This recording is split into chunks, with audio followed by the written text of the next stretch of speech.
नमस्कार दोस्तों, विनायक साहब टीवी चैनल पर आपका स्वागत है। आज के इस वीडियो में जानेंगे बुलंदशहर का नाम बुलंदशहर क्यों रखा गया। बुलंदशहर का प्रारंभिक इतिहास और इसके नाम की उत्पत्ति ब्रिटिश जिला मजिस्ट्रेट और भारतीय सिविल सेवा के कलेक्टर फ्रेडरिक सेल्मन ग्रोसे द्वारा 1879 में बंगाल एशियाटिक सोसाइटी के जर्नल में प्रकाशित बुलंदशहर पुरावशेष नामक एक पेपर में दी गई है। बुलंदशहर की स्थापना राजा अहिबरन ने बरन के रूप में की थी। जिन लोगों बरनवाल जाति से संबंध रखते होंगे वो महाराजा अहिबरन को जानते होंगे। प्रारंभिक इतिहास संपादन करना। बुलंदशहर का इतिहास 1200 ईसा पूर्व से भी पहले शुरू होता है। यह क्षेत्र पांडवों की राजधानी इंद्रप्रस्थ और हस्तिनापुर के नजदीक है। हस्तिनापुर के पतन के बाद आहार, जो कि जिला बुलंदशहर के उत्तर पूर्व में स्थित है, पांडवों के लिए एक महत्वपूर्ण स्थान बन गया। समय बीतने के साथ राजा परमाल के वंशज महाराजा अहिबरन ने क्षेत्र के इस हिस्से पर एक किला बनवाया और बरन बुलंदशहर नामक एक मीनार की नींव रखी। क्योंकि यह एक ऊंची भूमि पर स्थित था, इसलिए इसे हाई सिटी के रूप में जाना जाने लगा, जिसका फारसी भाषा में अनुवाद बुलंदशहर हुआ। वर्तमान में इसे इसी नाम से पुकारा जाता है। सभी प्रमाण इसे महाभारत में वर्णित वारणावत होने का संकेत देते हैं। पहले बुलंदशहर पर गौड़ राजपूत वंश का शासन था। भटोरा, वीरपुर, गालिबपुर आदि स्थानों पर पाए गए प्राचीन खंडहर बुलंदशहर की प्राचीनता के प्रतीक हैं।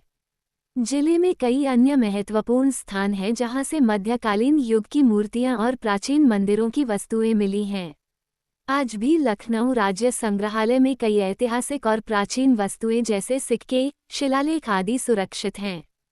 14 बरन का राज्य संभवतः 12वीं शताब्दी के दौरान समाप्त हो गया था। इस पर डोड राजपूतों का शासन था, जो बरन के शाही परिवार के सहायक थे। बरनवाल और शाही परिवार के नाम पर शासन करते थे। इस परिवार को पांडवों का प्रत्यक्ष वंशज माना जाता था। 1192 में जब मोहम्मद गौरी ने भारत के कुछ हिस्सों पर विजय प्राप्त की, तो उसके सेनापति कुतुबुद्दीन ऐबक ने किले बरन पर विजय प्राप्त की। राजा चंद्रसेन बरन लड़ते हुए मारे गए, लेकिन ऐबक सेना के कमांडर ख्वाजा को मारने से पहले नहीं, जिनकी याद में एक मकबरा बनाया गया था। उद्धरण वांछित। भटोरा, वीरपुर, गालिबपुर आदि स्थानों पर पाए गए प्राचीन खंडहर बुलंदशहर की प्राचीनता के संकेत हैं। जिले में कई अन्य महत्वपूर्ण स्थान हैं जहां से मध्यकालीन युग की मूर्तियां और प्राचीन मंदिरों की वस्तुएं मिली हैं। आज भी इनमें से कई ऐतिहासिक और प्राचीन वस्तुएं जैसे सिक्के, शिलालेख आदि राज्य संग्रहालय लखनऊ में सुरक्षित हैं। ब्रिटिश शासन संपादन करना। राजा लक्ष्मण सिंह 1826-1896, जिन्होंने 1847 से सरकार की सेवा की और बुलंदशहर जिले का एक सांख्यिकीय संस्मरण लिखा, सेवानिवृत्ति के बाद बुलंदशहर चले गए। 1516 बुलंदशहर के पहले कलेक्टर रॉबर्ट लोथर थे।